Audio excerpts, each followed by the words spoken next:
trillions of dollars move every day on a promise that never appears on a battlefield. When that promise breaks, the lights do not go out immediately. Ports slow first. Screens freeze. Cargo ships wait offshore because no insurer is willing to sign the paper. Recent IMF reserve data places the US dollar share in the high 50s. That currency dominates settlement and pricing across many global markets, from energy invoices to freight insurance and the cost of borrowing. The global economy quietly assumes this system will still exist tomorrow, but what happens when a conflict does not target land or armies, but the currency beneath everything? And can any power truly afford to win if winning destroys the financial system it needs to survive?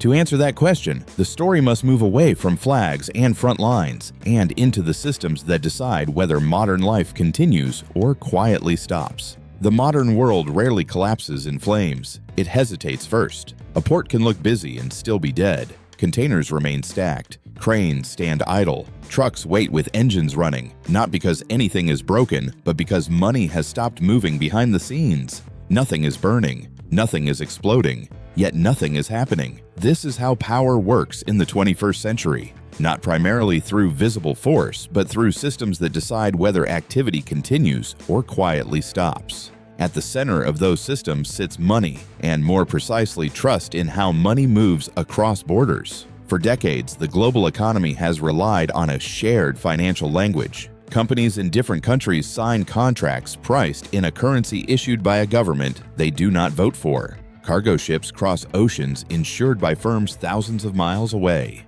Banks clear payments between counterparties that have never met. This arrangement functions only because most participants believe the rules will still apply tomorrow. The United States dollar became the anchor of this system not through symbolism, but through scale and predictability. It offered deep financial markets, legal continuity, and a settlement network that reduced friction for global trade. Central banks hold it not out of loyalty, but because alternatives introduce uncertainty when transactions scale globally. This is where the meaning of power begins to shift. In earlier eras, control meant occupying land and extracting resources directly. Value was physical. It could be seized, taxed, and transported. Today, much of that value lives inside networks. It exists in payment systems, insurance contracts, legal enforcement, and confidence that obligations will be honored on time. That creates a fragile equilibrium. Systems optimized for efficiency are not built for stress. When pressure enters the network, participants do not wait for instructions. They protect themselves. Insurers delay coverage. Banks widen risk margins. Capital searches for safety. The reaction is decentralized, fast, and difficult to reverse. This is why modern conflict increasingly avoids direct occupation and instead targets systems indirectly. Sanctions, reserve freezes, payment restrictions, and energy pricing shocks are not side effects of geopolitics. They are the battlefield itself. Power now flows through access rather than possession, through participation rather than control. At this point, the central question becomes unavoidable. If power now lives inside logistics and finance rather than territory, what happens when those systems are placed under extreme stress? And how much disruption can the global economy absorb before hesitation turns into breakdown? Answering that requires leaving theory behind and confronting physical reality. Because before systems fail, something more basic intervenes: distance, scale, and the limits that no financial network can erase. Every conflict eventually collides with the same invisible wall: logistics. Picture a cargo ship drifting beyond the horizon. The sea is calm, the engines are running, nothing is damaged, yet the ship does not dock. Insurance approval is delayed. A port crane stands idle. Containers remain sealed. Time passes. Fuel burns. Costs rise. Momentum fades without a single shot being fired. Distance is the first enemy that never sleeps. Digital systems compress time. Money moves in milliseconds. Messages cross oceans instantly. But steel, fuel, food, and medicine still obey physics. Ships move at fixed speeds. Crews fatigue. Machinery wears down even when nothing goes wrong. When supply lines stretch across oceans, every additional mile multiplies risk. History offers a harsh reference point. During the Second World War, Allied forces crossed a narrow stretch of water to land in Western Europe. Even that required years of preparation, vast industrial coordination, and a constant stream of supplies to sustain momentum. The operation succeeded because proximity made reinforcement possible. Ports were close. Factories were nearby. Losses could be replaced quickly. Now stretch that same logic across entire oceans. Hours at sea become weeks. Nearby industry becomes distant ports thousands of miles away. Weather reroutes ships. Mechanical failures accumulate. Crew rotations turn into logistical puzzles. What appears feasible on a map begins to fracture under real-world conditions. Logistics is not only about arrival, it is about endurance. Modern forces consume fuel even when standing still. Vehicles idle. Generators run.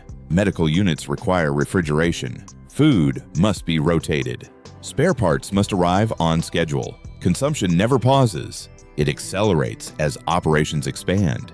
Distance also destroys surprise. The volume required to sustain a large force cannot be hidden. Ports fill. Freight rates climb. Insurers raise premiums. Satellites track buildup. Financial markets notice patterns before troops arrive. Energy prices shift. Shipping routes adjust. Intent becomes visible long before contact. This is where logistics and finance merge into a single constraint. Ships are financed. Cargo is insured. Fuel is hedged. When movement exceeds normal commercial patterns, it casts a financial shadow.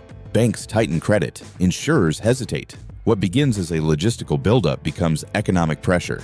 Time works unevenly. Forces crossing oceans arrive constrained and tired. Equipment arrives worn.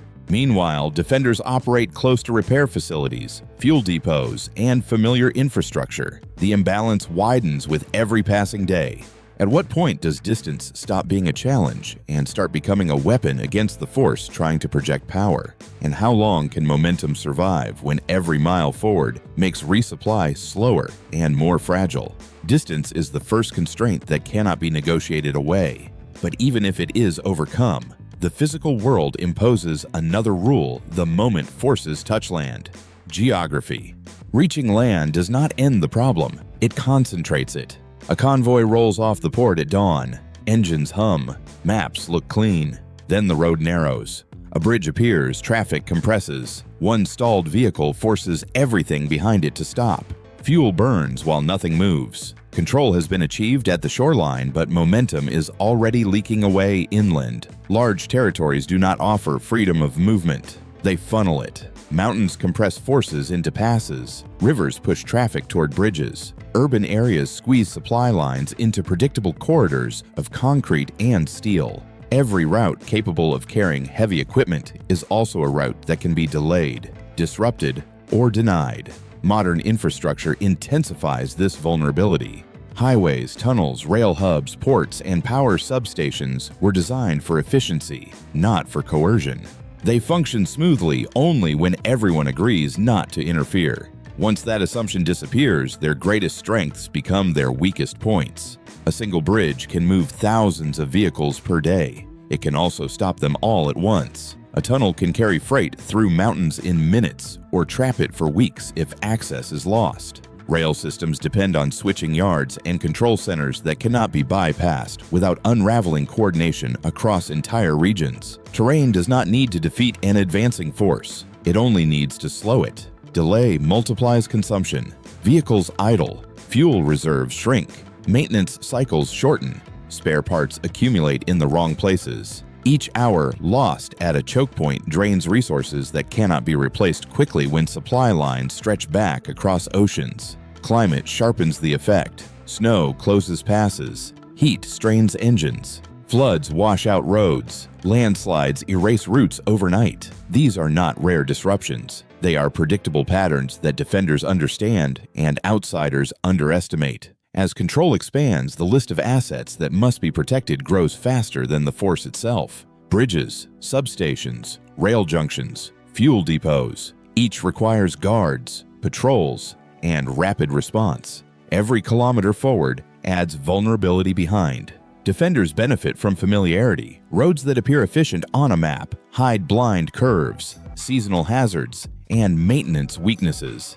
Infrastructure that looks intact can be rendered unusable with minimal effort. Terrain becomes an extension of resistance rather than a neutral backdrop. The map promises movement. The ground imposes cost. And yet, geography alone does not decide whether control can be maintained. Mountains and rivers can slow in advance, but they cannot govern daily life. That task belongs to the people living within the terrain.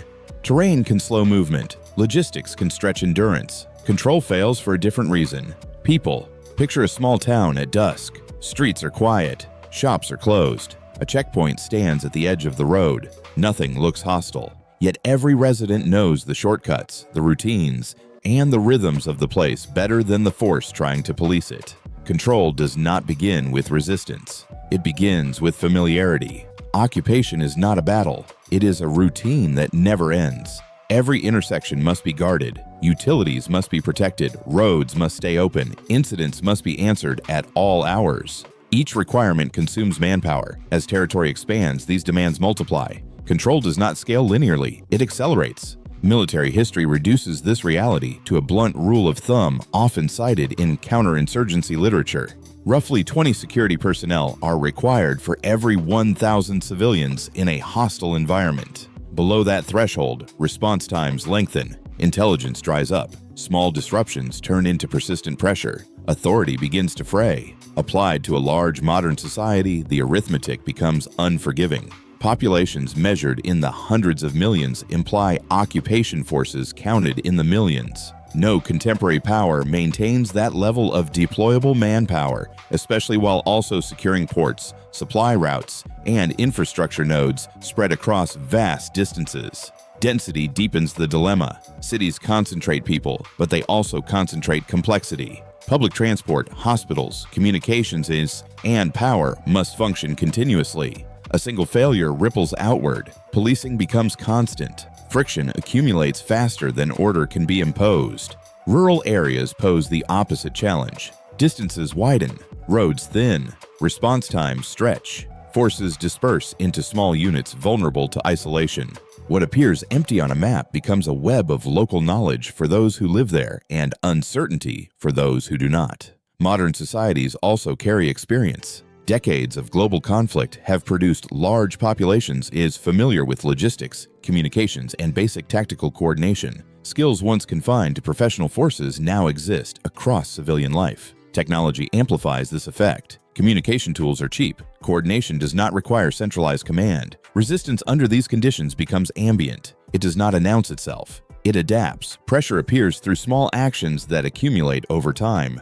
Convoys are delayed. Information dries up. Costs rise quietly. There is no decisive battle to win, only a persistent drain to absorb. Economic consequences follow quickly. Security spending rises while productive activity falls. Insurance premiums increase. Investment hesitates. Capital looks for safer environments. The longer control is attempted, the more expensive and less rewarding it becomes. At this stage, escalation offers no clean solution. Increasing force deepens hostility. Reducing presence signals vulnerability. The numbers do not change, and time compounds their effect. And yet, people are still not the final constraint. Control ultimately depends on systems that allow daily life to function. When those systems come under pressure, the equation shifts again. At a certain point, force stops creating leverage and starts destroying value. Picture a city at night. The skyline is intact. Streets are lit. Traffic still moves. Then a substation goes offline. Not from an explosion, but from a technical shutdown. Elevators stop. Payment terminals fail. Fuel deliveries pause. Shops remain open, but nothing can be sold. The city has not been conquered. It has been paused. Modern infrastructure is built for cooperation, not coercion. Power grids depend on synchronized operations across regions. Rail networks rely on switching yards, control centers, and maintenance schedules that assume stable governance. Ports function because insurers, financiers, operators, and regulators trust the same rules. When that trust weakens, systems do not adapt. They hesitate.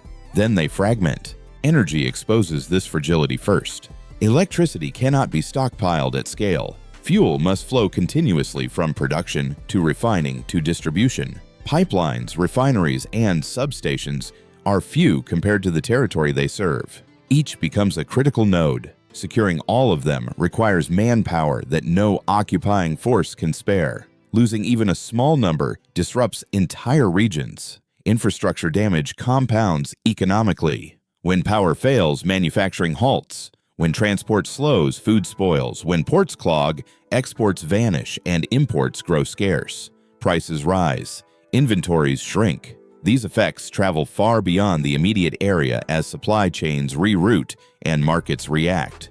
Financial systems accelerate the breakdown. Modern economies operate on credit, settlement, and confidence. Banks are nodes in global networks governed by law and predictability. Disrupt legal continuity and reactions are immediate. Deposits move. Liquidity tightens. Counterparties demand higher margins or withdraw entirely. These systems cannot be seized and repurposed by force. Insurers cannot be compelled to underwrite shipments when risk becomes unquantifiable. Foreign banks cannot be ordered to clear transactions when legal guarantees collapse. Capital cannot be forced to remain when it has the option to leave. The harder physical control is imposed, the faster value escapes financially. Digital infrastructure follows the same pattern. Servers and cables matter, but the real value lies in software, credentials, and human expertise. These assets are portable. Engineers leave. Encryption keys disappear. Systems shut themselves down rather than operate under hostile conditions. Security measures intended to impose order deepen the paradox. Checkpoints slow commerce. Surveillance discourages investment.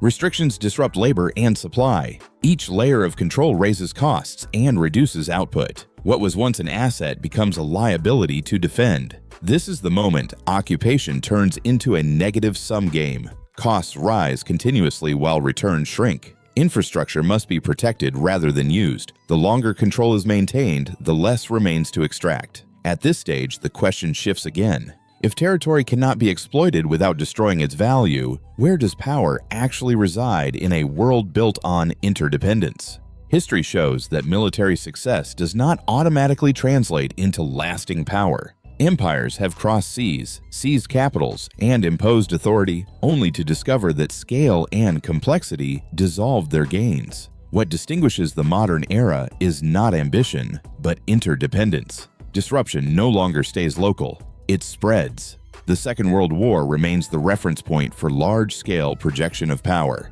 Even under conditions of total mobilization, the Allied campaign in Western Europe depended on short supply lines, nearby industry, and continuous reinforcement. That model functioned because the global economy had already been reorganized around war. Civilian trade had been subordinated to survival. Modern conflicts operate under opposite conditions. Economies remain tightly integrated during peacetime. Supply chains are optimized for efficiency, not isolation. Components cross borders multiple times before final assembly. A delay in one node forces adjustments across entire networks. Shipping reroutes. Warehouses fill. Inventories thin. Prices respond before physical shortages appear. Post-war occupations reinforce this pattern. In Iraq and Afghanistan, initial military objectives were achieved relatively quickly. The difficulty emerged afterward. Logistics expanded faster than control. Infrastructure degraded under constant stress. Political legitimacy failed to consolidate. Costs rose year after year, while strategic returns diminished. These cases involved societies far smaller and less integrated than the central economies that anchor global trade today. When disruption touches a systemically important economy, the consequences multiply. Currency dynamics amplify the effect. The United States dollar functions as the primary settlement and reserve asset for much of the world. Destabilizing its institutional foundation does not weaken one country in isolation. It forces governments, corporations, and financial institutions everywhere to reprice risk simultaneously. Exchange rates swing. Credit spreads widen. Trade volumes contract as counterparties hesitate to commit. Insurance premiums surge. Shipping slows. These reactions occur not because of panic, but because uncertainty makes normal operation impossible. Even limited financial shocks have triggered global liquidity shortages requiring emergency coordination among central banks. Those stabilizing tools depend on trust in the very institutions as under pressure. When the core itself becomes uncertain, the mechanisms designed to restore confidence lose effectiveness. The shock travels faster than any policy response can contain it. The initiator of disruption is not insulated from these effects. Reserve assets held abroad represent claims on stability, not leverage over it. Domestic banks rely on global funding markets. Exporters depend on predictable settlement. Pension funds and insurers are exposed to international pricing systems. Undermining the system undermines these foundations at home as well as abroad. Comparisons with less integrated economies highlight the asymmetry. States with limited global exposure can trade growth for control. They can accept isolation and manage decline internally. Systemically central economies cannot. Their influence derives from connectivity. When connectivity fractures, power erodes rather than concentrates. This creates a strategic ceiling. Beyond a certain point, coercion stops producing advantage and begins producing instability that no participant can fully contain. Pressure intended to extract concessions instead accelerates fragmentation and uncertainty. As a result, competition shifts away from occupation and toward leverage over standards, finance, technology, and supply chains. Control is exercised indirectly, through access rather than authority. Understanding this shift reframes the entire question of power. The issue is no longer whether a state can impose itself physically, but whether doing so aligns with its own economic survival in an interconnected world. That realization points toward the final phase of the analysis. If direct domination is self-defeating, what strategies remain, and what futures emerge depending on the choices made now. When direct control destroys value, power does not disappear. It adapts. In the modern world, influence increasingly operates without crossing borders. It works through access, standards, and incentives rather than occupation. This shift is not ideological. It is structural. It reflects the limits imposed by interdependence and the rising cost of disruption. The first path is financial leverage. Sanctions, settlement restrictions, and reserve constraints operate on participation rather than territory. When applied narrowly, they can alter behavior without collapsing the system. When pushed too far, they trigger adaptation. States diversify reserves, firms reroute payments, alternative clearing mechanisms emerge. Over time, leverage erodes as trust fragments and redundancy replaces efficiency. The second path runs through supply chains. Power now concentrates at choke points that determine who can produce, scale, and distribute. Control over advanced manufacturing equipment, shipping insurance, energy pricing benchmarks, and critical materials shapes outcomes more reliably than occupying land. These tools move slowly, but they compound. They impose friction without immediate destruction. Energy strategy sits at the center of this balance. Economies dependent on single suppliers remain vulnerable to shocks and pressure. Those that invest in diversification and redundancy accept higher short-term costs in exchange for resilience. The trade-off is visible in prices and growth rates. The benefit appears under stress when systems continue to function while others stall. Technology governance adds another layer. Platforms, protocols, and intellectual property define competitiveness in ways geography cannot. Influence over standards determines who integrates smoothly and who faces barriers. Unlike territory, these assets can be defended without physical presence. Their value increases when interoperability and trust are preserved. From these tools emerge divergent futures. In one scenario, competition remains bounded. States accept limits and pursue advantage within shared frameworks. Friction persists, but escalation is contained. Growth continues unevenly. The system absorbs stress without fracture. In a second scenario, pressure intensifies. Financial tools are weaponized repeatedly. Supply chains fragment. Redundancy replaces efficiency. Costs rise. Growth slows. Trust decays. The global economy becomes more volatile, with frequent shocks and diminishing coordination.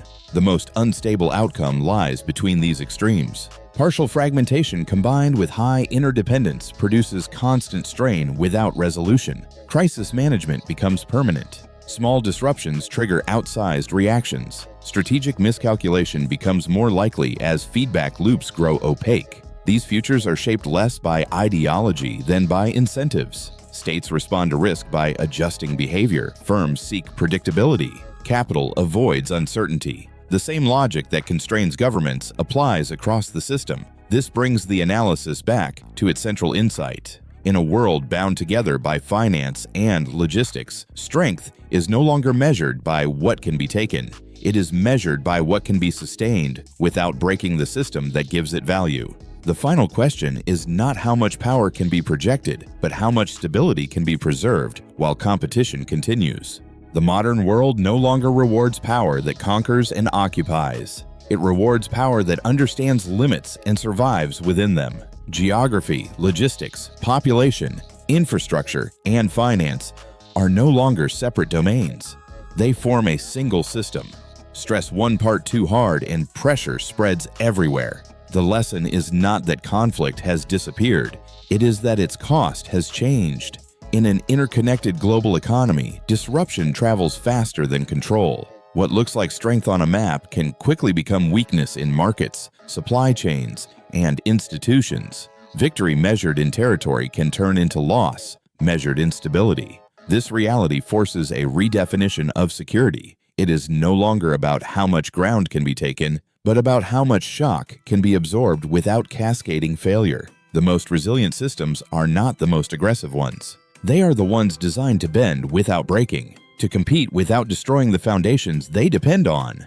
For policymakers, businesses, and citizens alike, this understanding matters.